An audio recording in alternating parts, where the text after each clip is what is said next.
And he was mainly in charge of running all the national championship events. That was one of his big responsibilities. So Jim and I started having meetings. He had a lot of experience running tournaments. He actually taught me how to run tournaments when I was a young guy. So we started having meetings, what could we do? And we had all these crazy ideas. We talked about a portable racquetball court. Maybe we could build a portable racquetball court. Maybe we could introduce the players on that portable racquetball court like they were World Wrestling Federation, rock stars with music and lights. And, maybe we could set up a stadium with 2,000 people watching, We didn't even know if anybody would come to this thing. So we put all these ideas. I think Jim would send me his ideas on back of envelopes or napkins or something. So we powwowed for about a year, and then we decided, all right, we're going to go for it. And USA Racquetball asked me to resign from the board of directors and become a vendor, a consultant, third-party operator of what would someday become the U.S. Open of racquetball. So I resigned. I took on the management contract for the U.S. Open, and then I worked with Jim to try to bring it to fruition. So the first thing we did, I'm going to let Jim take the next part. The first thing we did was, where are we going to run this thing? So Jim, how did we end up in Memphis, Tennessee?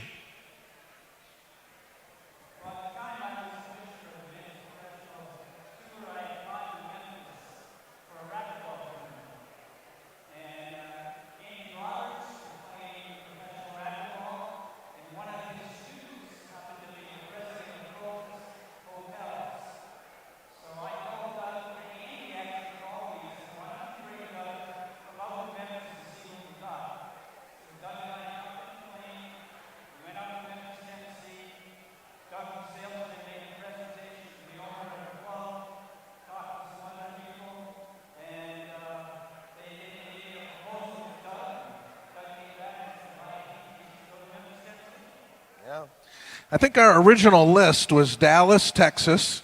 We had Minneapolis on the list because there was a chain of clubs here called the Northwest chain of clubs. They had more racquetball courts per capita in Minneapolis than any city in the country. I think the Northwest chain had, a dozen clubs, and most of them had 20 courts each. They were huge. Then we had national doubles here a few times at Highway 100 and the Burnsville Club, and so we were familiar with it.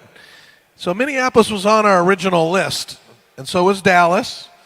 But yeah, we went out to Memphis, and we were blown away because one of our visions for the tournament was that it not be just in a racquetball club.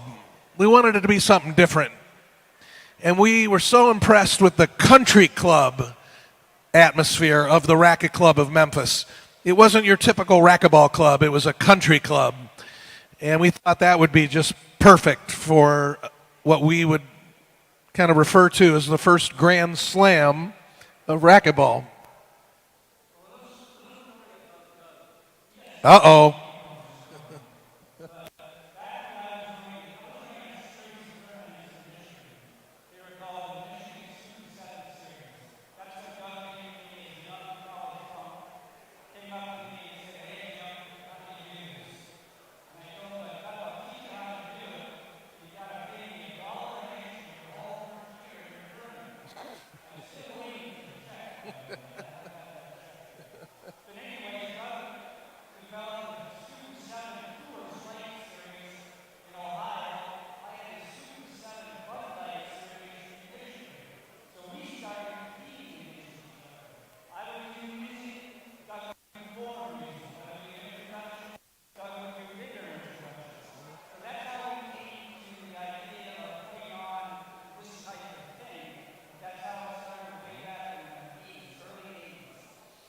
Yeah, a lot of the Ohio players would go up to Jim's tournament. A lot of the Michigan's players would come down to mine. We agreed never to have a tournament on the same weekend, and we didn't. For almost 20 years, we alternated, 2 weeks in Michigan, the next 2 weeks we'd be down in Ohio, and it worked out great for the players in the Midwest. They had fabulous tournaments to play in. So anyway, we ended up choosing Memphis, Tennessee. It was fabulous. Beautiful club, unbelievable venue for the first U.S. Open. But we didn't have a portable court. And the Racket Club only had, I think, 4 courts, maybe 4 or 5 courts. So the largest court club builder in the United States, probably in the world, was actually based in Memphis, Tennessee.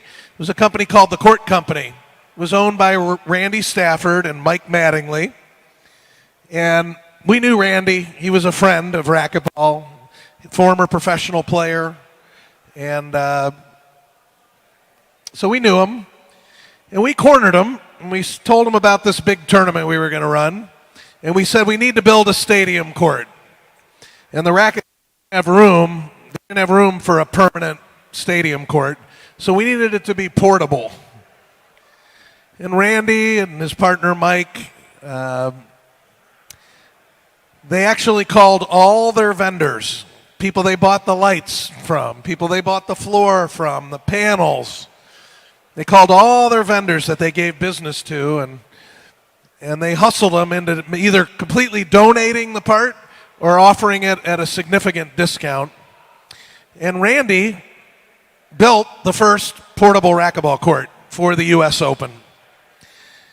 And we unveiled it in 1996. And I have people up, probably the most common question I get is, what was your favorite U.S. Open of the 24 that we ran before this year? And I always have the same answer. My favorite U.S. Open was the first one. And those of you, raise your hand if you were in Memphis, if you ever went to Memphis, Tennessee for a U.S. Open. Yeah? All right, so those of you with your hand up, you'll remember that we decorated this tunnel that you walk through. So you'd walk down a long hallway, go around the corner, and you'd have to go through this tunnel. And we put lights in the tunnel, and we had drape in the tunnel, and then when you came through the other end of the tunnel, there was a huge tennis barn. It was actually 4 tennis courts. And we had carpeted it and turned it into what would be the U.S. Open venue. And right in the middle of that room, we built a production tower. And that's where our lights and sound engineer and all that stuff was up on the tower. Well, so was my office. My office is on the top of the tower. And I could turn around in my chair and look at the tunnel, and I could watch the people coming through the tunnel. And the first U.S. Open, there had never been anything like it in racquetball. Never. And the expression was exactly the same. People would walk through the tunnel, and they would just stop and look around with their jaw open, and they would see the portable court. They saw the stadium. They saw a stage with live entertainment. All the vendors were set up. There was bars and concessions, and it was a pretty cool sight for the sport of racquetball because we'd never done anything like that before. And now people come to the U.S. Open, and pretty much everybody's seen it already. And so I don't get to see that look on people's face like the very first U.S. Open, where every single person that came to the event were awestruck. And I enjoyed that so much. And so I still believe the best U.S. Open for me was the first one. So, Jim, where did we sleep in Memphis, Tennessee?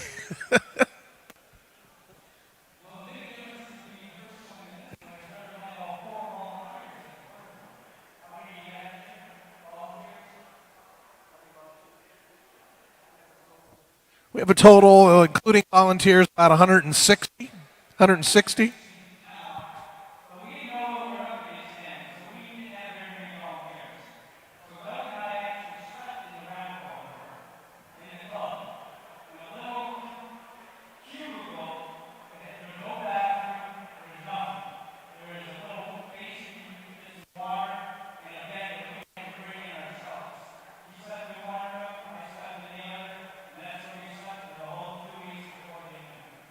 Yeah, they were actually tennis suites. The Racket Club had a tennis stadium, and they had skyboxes around the top, and we converted some of those to hotel rooms even though they had no water, no bathrooms, no nothing. I remember calling Rent-A-Center and saying, hey, I need 7 beds delivered to the Racket Club of Memphis. They thought I was crazy. And we got them, and we rented them, we threw them on the floor, and I had staff members in each of these different tennis suites. And we would just shower down in the men's or women's locker room, and that's where we'd live for 3 weeks as we pull this thing off. So anyway, right now I've got staff members with microphones. Raise your hand if you got a microphone. We've got one of our interns here, Ben Simons here. Somebody up in the bleachers. Got anybody with a mic up there? So anyway, you can ask us any question you want about the history of the U.S. Open or even anything about how it's run now. And if you do have any questions, we'll be happy to answer them. Raise your hand if you want to ask something, and we'll bring somebody with a microphone over. Yep, we got a question here.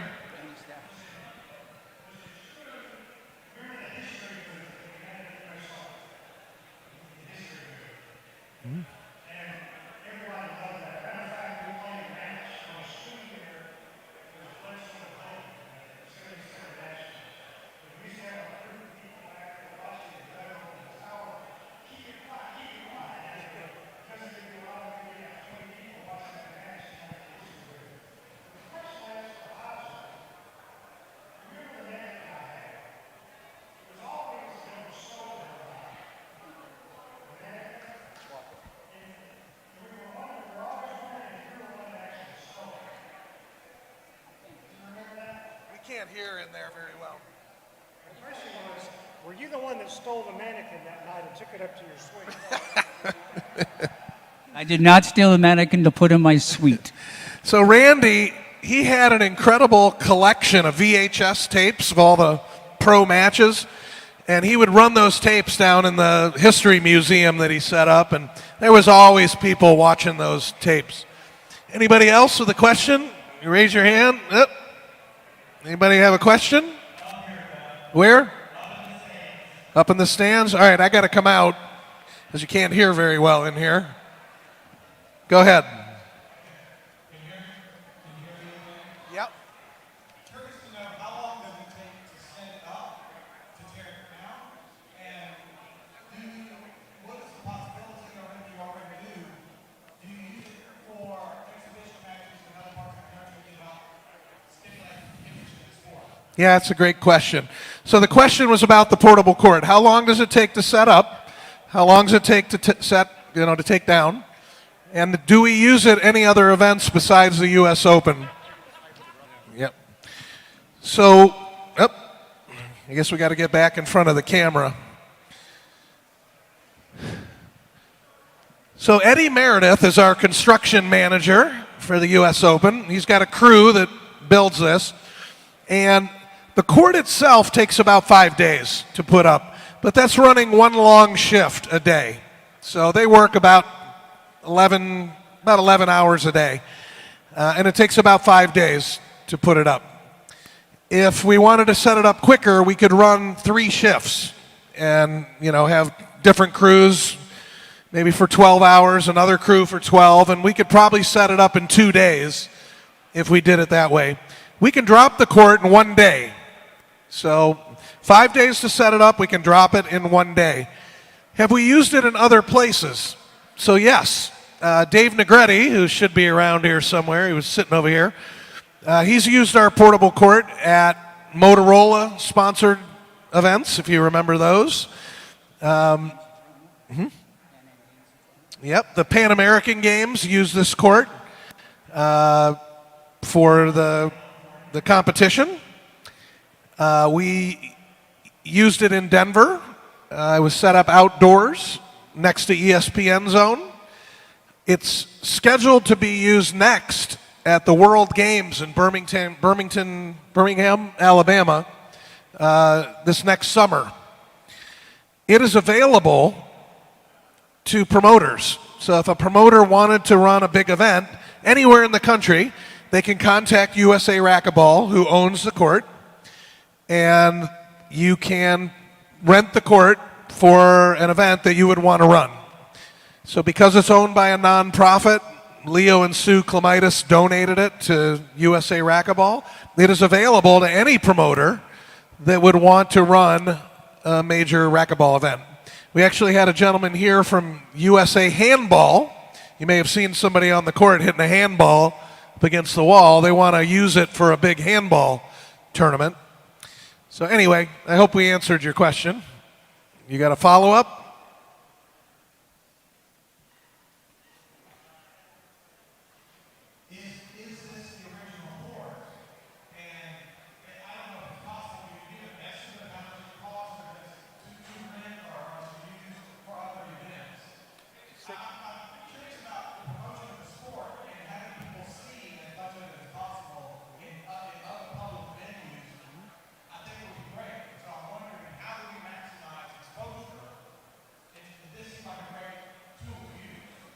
Yep, it's a good question. So I think he's asking, can you use this court to promote the sport?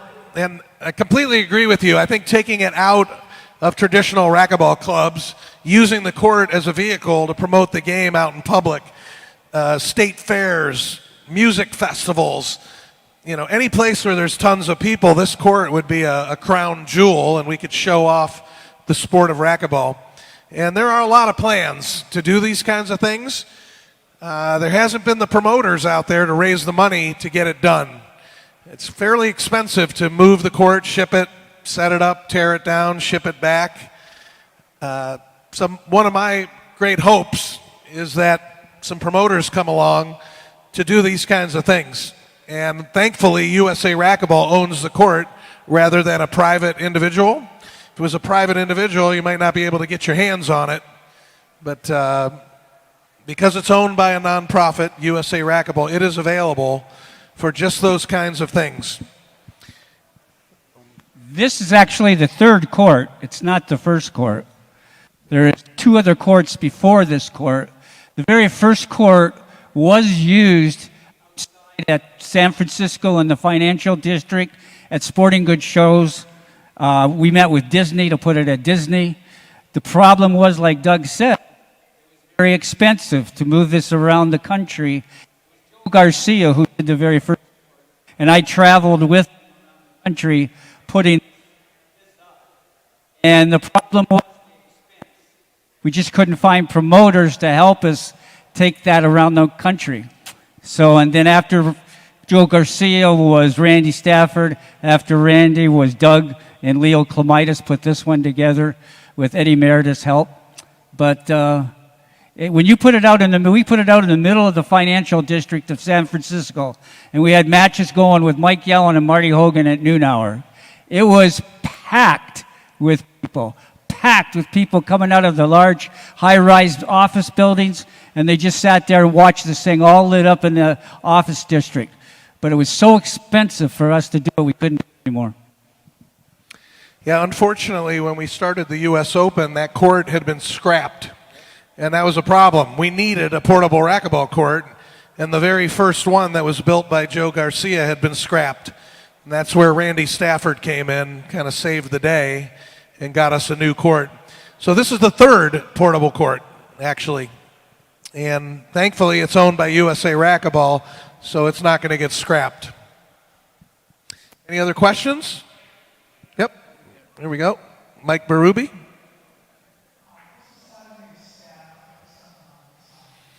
Yeah, it's about 160 people, 160. So that's media, operations, construction, shuttle bus drivers, tournament desk operations, lights and sound engineers, publications, what else? Oh, hospitality services. That's a nightmare. Yeah, about 160 people. Yeah, they do an amazing job. Absolutely amazing job. Yep.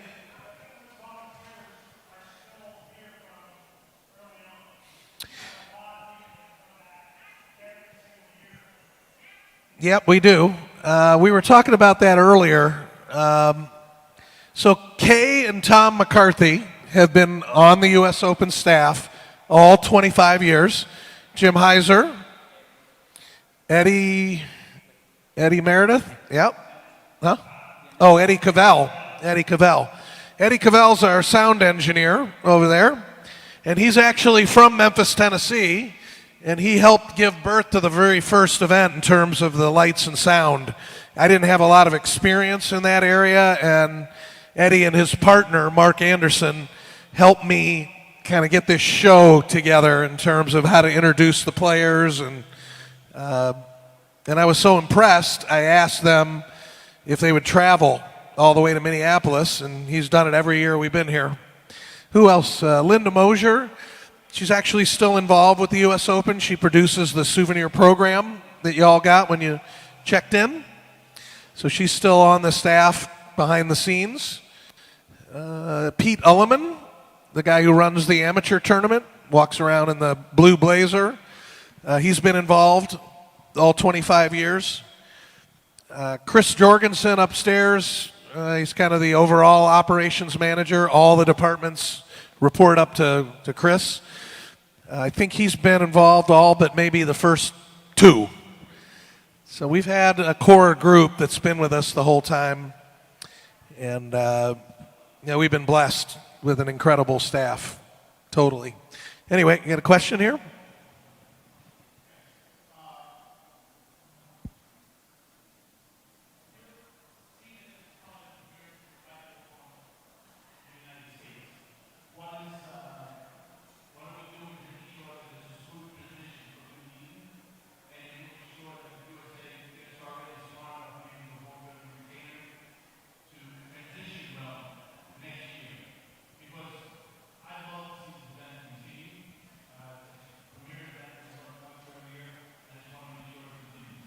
Yeah, it's a great question.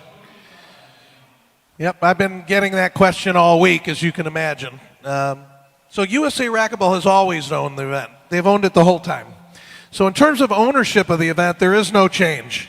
They've always owned it, and they're going to continue to own it. But now there's the operation of the tournament. How are they going to operate it? So they started planning for that a couple years ago, and they have hired a full-time person who's not only going to run the U.S. Open, but also going to run the other national championship events. You may have seen him running around. His name's Connor, and he's been shadowing me the whole tournament. He's been here for 3 weeks. He traveled with me to Minneapolis, during my planning trips earlier when I make sponsor presentations, and so he's learning, but it's going to be a bit overwhelming for him in the beginning. And so I ask everybody to give him a chance, give him some time to get this thing, to continue like you all know it. And I think I'm 100% sure it will continue. It may have to be reimagined a little bit for a short period while they resell some sponsorship and things like that. But if we all support the event, regardless of what form or fashion it looks like, it will continue forever. It really relies on all of us continuing to support it.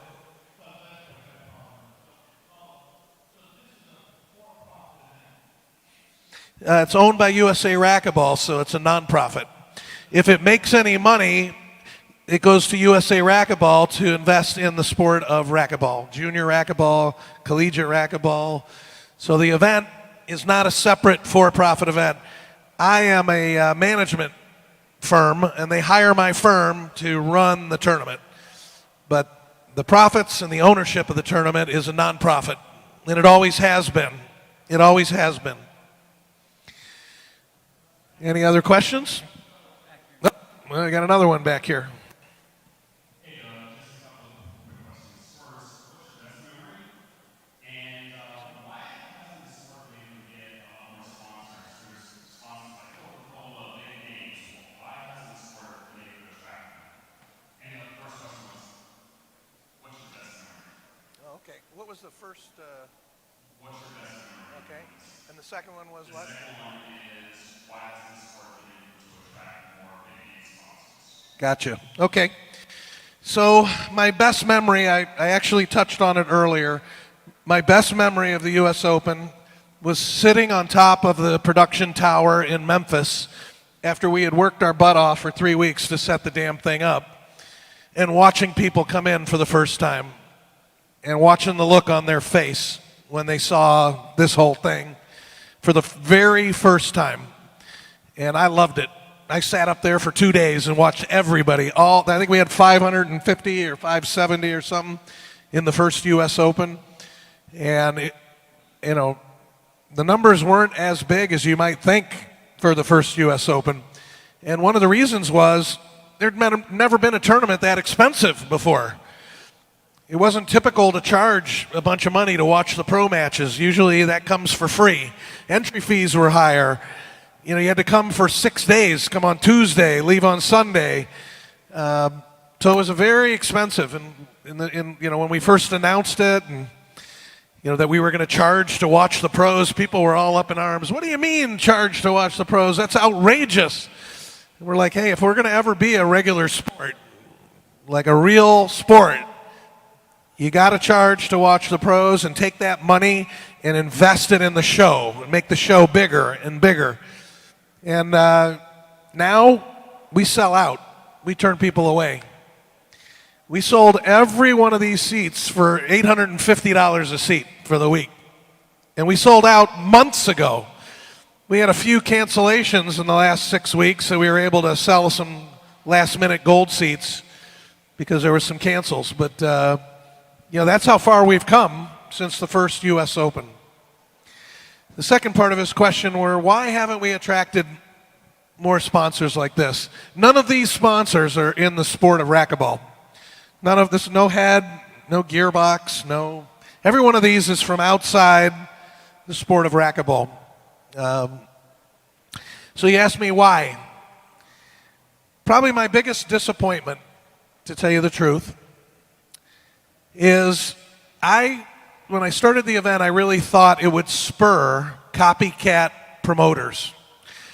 Promoters that would create for-profit events that they could go find major sponsors for their event in their city, whether it was Dallas or Chicago or whatever, and they would create these for-profit events all over the country. And a couple of times it happened. Dave Negretti was inspired by the U.S. Open, and he gave racquetball lessons in Chicago to a guy who worked for Motorola, and he asked him, hey, if we ran something like this in Chicago, would Motorola sponsor it? They said, sure. They ended up sponsoring many tournaments. Spent over $1 million in racquetball. They sponsored Rocky Carson for $100,000 a year. So that's what I thought and was hoping would happen, all across the country. And to tell you the truth, it actually did happen. It just didn't happen in racquetball. You guys probably know Chris and Terry Graham and Chris Yvonne. They ran Wilson Racquetball, and they would come to this event every year, and they would have a booth for Wilson. And they came to learn about pickleball because they were in the racket industry, and they were in charge at Wilson of selling squash rackets, racquetball rackets, and when pickleball came on, they got into pickleball for Wilson.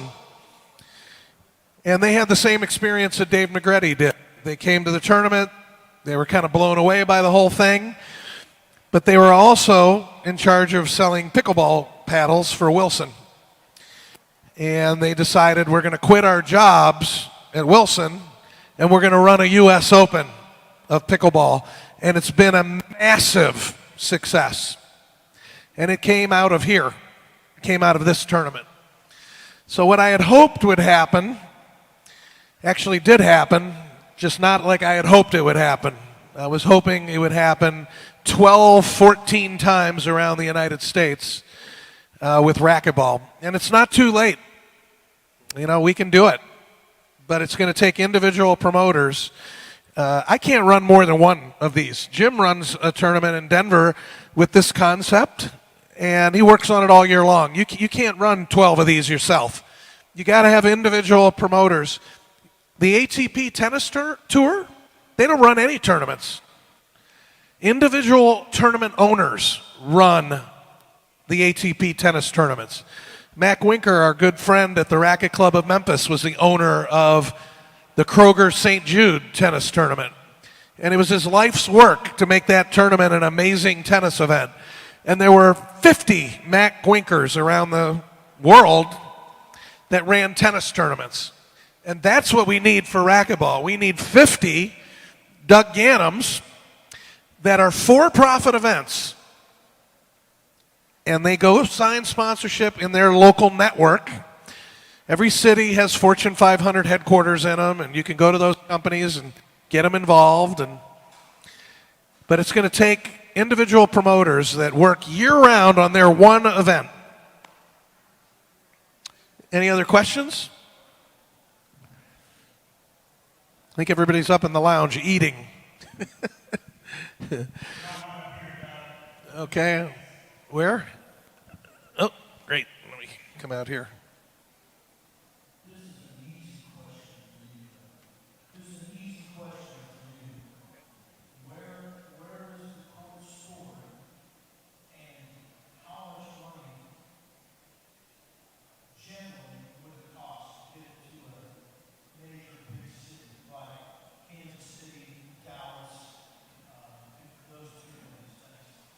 Okay. So at the moment, the court's stored here in Minneapolis. The actual portable court materials are stored right here inside this club. The crates that store all this material, Mr. Rod Southwood right here in the white shirt, he's housing the crates at his company's warehouse.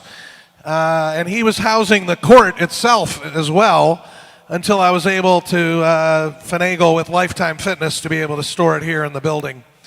As far as getting it to where it needs to go, it's about $2.50 a mile for transportation. So it just depends how far. If you're going to St. Louis, what's that, a couple thousand miles? So, you might have 4,000 or 5,000 in shipping there. It's about 10 grand to load it up, all the labor to get it out of here, loaded. And then the cost to set it up is about $30,000. Cost to tear it down is about $8,000. And then you got to ship it back. Storage, Rod, quite frankly, donates about $1,000 a month to store the court.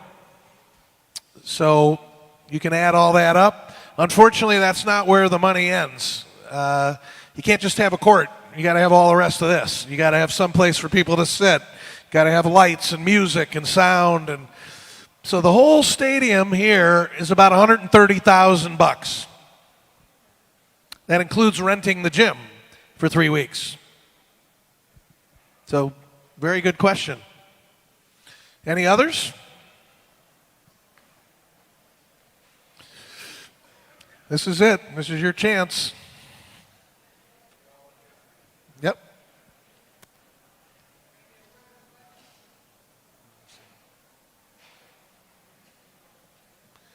Somebody with a mic up there? Eddie, right there. I got a question. It's actually a statement. It kind of goes without saying that the sport of racquetball would not have progressed if it wasn't for the efforts of you and Jim and the staff. For years, we've talked about how to grow the sport of racquetball, and that of all the sports in the world, racquetball is unique in that you have to be a member of a club. Somebody has to have brought you into a club and introduce you to the sport.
So it's not really a U.S. Open question per se, but I'll answer it anyway. In my opinion, and this has been my opinion for many years, the absolute best opportunity to grow racquetball is through the colleges. Junior racquetball is very difficult because, like my brother, that's my brother David, we can't compete with the schools. When you go to high school, they got football, basketball, baseball, hockey, bowling, golf team, but they have no racquetball courts in these schools, right? And all these sports to choose from, and the coaches of all these sports are recruiting all day long, because coaches also work at the school. It's a science teacher, it's a phys ed teacher, so they're poaching all these kids to join the track team, to join the basketball team, to join. We cannot compete with that. However, you play field hockey in college or in high school, and you don't get a college scholarship, which is 99% of the kids that play sports in high school. They don't get a college scholarship. Then they go to college, and their new sport is drinking beer. Right? So they've played sports their whole life. They didn't become a scholarship athlete, and now all of a sudden they need an outlet. Well, every college campus in America has rec centers, and in most cases they have racquetball courts. So our best opportunity to bring new players into the game is on college campuses across the country. And you know, it's been a big disappointment of mine that we haven't been able to put together a massive collegiate program where we introduce the Greek system to racquetball. And these courts are free. You don't have to join, like my brother said, a private club. Everything's free. And, you know, Ohio State University, for instance, we have 12 stunning racquetball courts. 4 of the 10 are fishbowl courts, like this. I mean, it's unbelievable. And they're right in the middle of a $450 million rec center. You can't go to the aerobics room without walking right past them. And they're packed all the time. You can't get a court. And that is not uncommon on college campuses all across the country. They got courts. There's just no programming going on. And so I thought the perfect way to bring new people in was a massive collegiate program and then a partnership with an LA Fitness or a Lifetime Fitness. So when you graduate, we push those kids to the club, and they don't pay any membership fee for 1 year. Because when you graduate, you don't have any money. You get your first job, you got to buy your first car, you can't afford to join anything. So we need that transition from college to the private club world. And my argument to these clubs like Lifetime or LA Fitness is give them 1 year for free as a graduation gift, and they'll be members of your club for 20 years. Give them the first year for free. So USA Racquetball, we should be putting all our efforts into collegiate racquetball and then having a transition to the private clubs that cost the kids $0. Yeah, I teach a class at a university, and I coach Colorado State University. And so I know how tough it is to work with the colleges. The colleges are very, very difficult to work with right now because we don't have a great number of people playing racquetball. But there is a movement a movement forward with United States Racquetball Association where they're negotiating with a national collegiate organization for us to be part of it. If we become part of this national collegiate organization, which I have heard is a very good chance we will become part of it, then it'll be mandatory for every college that has college racquetball to give scholarships. It'll be mandatory. Every college that has college racquetball will have to have 4 to 6 scholarships. Well, if that happens, because I can't recruit people to Colorado State University, and I have scholarships at my university, I can't get a person to go there. Erica Menilla, who's from Denver, I tried to get her to come. Believe me, I wanted her on my team. But there were better offers other places. I couldn't get it.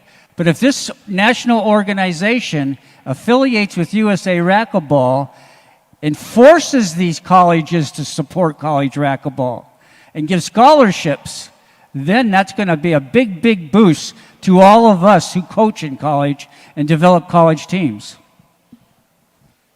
So anyway, somebody else had a question. Yep.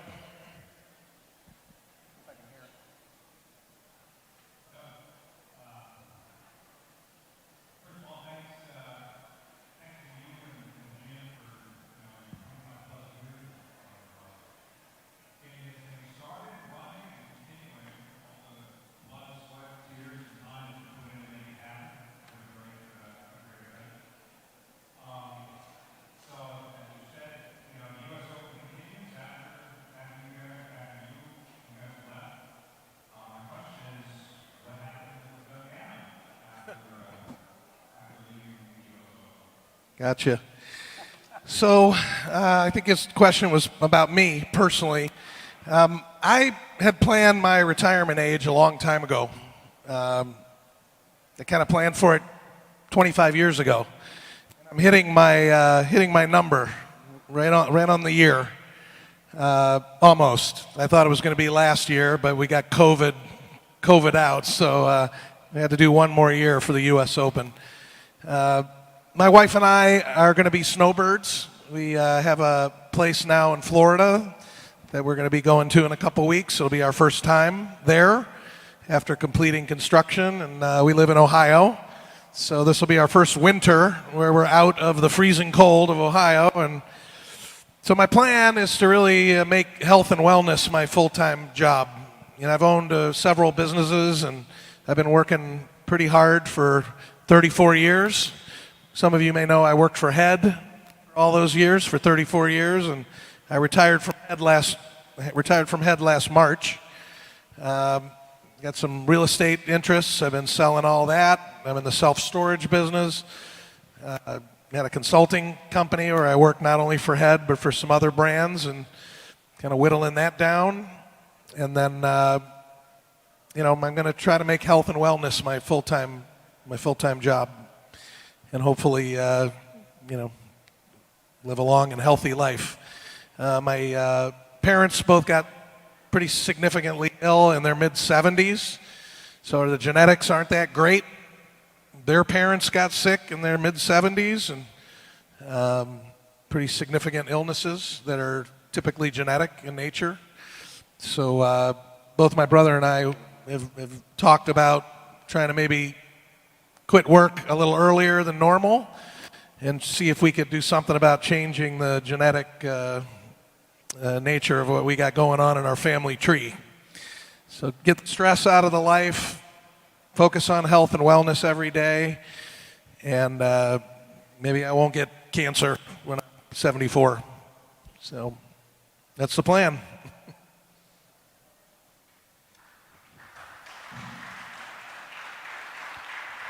Yeah. Any other questions? All right. So we got a little break. I want to thank Jim for doing this. I hit him with this idea about an hour ago when I found out Kane was going to have to forfeit. But it was on my mind. I wanted to do something like this and answer people's questions. I get them all the time, but they're individual. I keep getting the same question over and over again as I walk around, and I thought it'd be better just to answer them over a microphone, and that'd be that. Anyway, enjoy the rest of your weekend. We got an incredible evening tonight. The women's finals in doubles, the men's finals, and the Legends finals. And then tomorrow, the singles finals for both the men and women. We got a party tonight at the Poorhouse. We got a celebrity DJ that we brought in from Mexico who will be doing the tunes tonight. Should be a lot of fun. And thank everybody again. Thanks to all of you for coming to this 25th anniversary celebration. Thank you.